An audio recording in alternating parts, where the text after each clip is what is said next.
Hello, welcome to Drinks with Ron. I'm Ron. It's before noon on a Sunday, and yes, I'm drinking straight whiskey. Which, I guess, I'll blame on the apocalypse. But, that sounds better with music, so fire it up, Ron. Today's selection is the James Last Stereo Spectacular. 50 cents I picked this guy up for. Worth every penny, damn it. So, let's go where we start now. Welcome to your 2020 apocalypse, quarantine, indefinite lockdown, content headquarters, Drinks with Ron. I'm Ron. This is a glass of early times. Because, it's early. So that's what that's for, right? This is the 10 a.m. whiskey. That's what I'm dubbing it.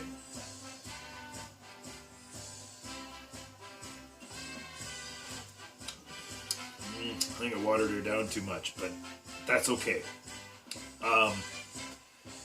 Yeah, a buddy of mine said last week, the world needs Drinks with Ron now more than ever. And I tend to agree, because, look at this format. I'm made for this format. This is exactly what it is. The guy who not going out anywhere, who's always just at home and doesn't see anybody. That's the difference is now I've got a captive audience that's in the same boat. So this is my time to step up and provide you with content. Content will be lovingly provided. Lovingly. You gotta supply your own toilet paper, though. I think that's finally died down a little bit. But yeah, really, this format, that's what it is. You gotta know what format you excel in. Who was I saying this about? I think it was Jim Jeffries having his TV show. He's killer in that weekly show news rundown, one segment format. He's built for that. That's a lot of the jokes. They're good. They're topical. They're funny. Not necessarily something you want to throw into a special, but he's just, that's for him. It's perfect. That's why I was saying one of the last few episodes, I wanted to do a TV series, because my life doesn't really, for a movie you gotta have that arc, and it's a thing, and then a big build-up, and you get the resolution. I don't really have that. I just, most people don't, unless there's a huge event. It's just kind of like a series of events, which is, what a TV series would be. So that's the perfect format. I'll give you an example. Last week, this would just be, just an episode, just a thing that happens. My buddy's dad lived up the street. He died about a year ago. House has got an old rock basement, and he's in Madison, over an hour away. So he messages me and says, hey, basement floods, you want to go take a look, fire up the pumps, get that water cleaned out of there? I say, yeah, no problem. It's a block away. I can do that.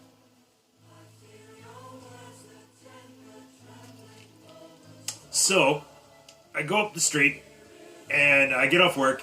My battery's getting low on my phone. I'm at 4%.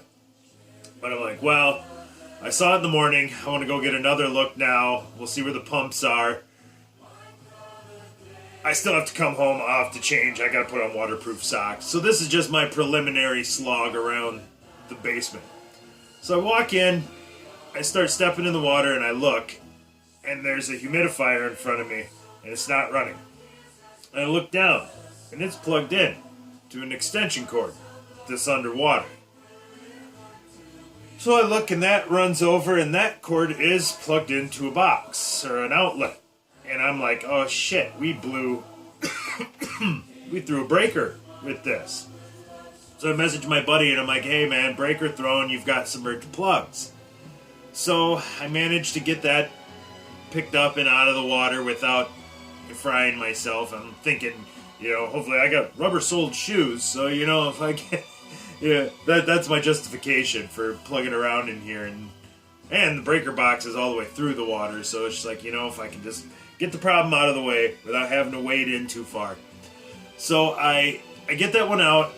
I told him, and he messaged me back, and he says, "Oh, is that dehumidifier right as you come in?" He said, "No, that one doesn't work." Like, okay, well, good. Well, we didn't throw the breaker, but you still got a plug underwater, so it's fixed. So I start going over to where one of the pumps is. They've got pump. This happens. Old basement. They're prepped for pumping out water, and I noticed that pump. The cord goes up and over to an extension cord that's submerged underwater. And then I'm like, fuck. So I go trace the cord, trying to stay up off the water. So I'm tracing where this extension cord goes, and I finally find it. So I want to go pull this without touching any of the water. Well, you get to the end where the cord hooks in, it's all frayed. So I was like, well, shit, I'm wet. I'm standing in water. There's a frayed cord. I mean, the cords inside were still covered in their, little rubber shields, but you could see the 3 rubber shielded cords right at the plug. So I'm like, God damn it. Do I want to grab this thing? I think, well, that's still safer than leaving it plugged into this. So I finally get it out of there, and by the time I'm done, I think I found a third one. So I got 3 active live extension cords underwater, fully submerged, like this much water. Like the cord's got a good ½ inch of water over top of it, and I'm just like, fuck. So I'm telling my buddy this, and he tries to call me. I don't know if he's trying to tell me that there are some more that I should go look for, but he tries to Facebook, like, video chat me, which instantly kills my battery. So I'm talking, and I pick up, and I'm like, hey, yo, I found some more. I think everything's out of the water. And I'm like, oh, shit, what's this over here? Apparently, right as I said the oh, shit, my phone died. So here I am, calling this guy, telling him, hey, man, you've got active cords underwater, and, I'm trying not to get electrocuted. And then I say, oh, shit, and my phone goes. So he panics. So he calls my brother, who's, I don't believe is in the, well, he's not in the state either way, but I don't think he's in his state at this point. And so they're all trying to call me. Well, the phone's dead. So he freaks out, so he calls Mom. So Mom starts panicking, or calls Mom. She's trying to get a hold of me. She starts panicking. She calls my kid. I said, block away. Come and go make sure your dad's not all smoking. Jeez, he's all smoking. And she says, I'm not at home either. So now I've got, by now I think my wife has also been, my kid's now frantically called my wife. So I think we're up to like 5 people in the chain now that think I'm varying degrees of electrocuted. So Mom finally drives over to the house right as I'm coming up out of the basement. So like, okay, you're alive. So I explain everything to her. She starts the chain backwards to tell him, my buddy she had him on the phone. So I talked to him and I said, no, 3 cords submerged. I got them up. They're drying off. They're out of the water. No big deal. And then from there, I went home, I got my waterproof socks and a big squeegee, and then I got every cord up out of everything and made the basement so I could squeegee shit right to the pumps, and, no big deal. But you could fill a 20-minute sitcom with that. That's just the thing that happened, like, last Tuesday. That was just a day.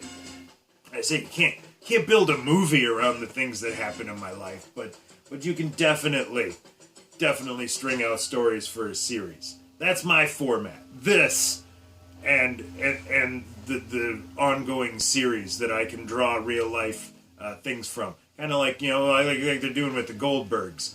But, mine would be... mine are usually a little more full of shenanigans.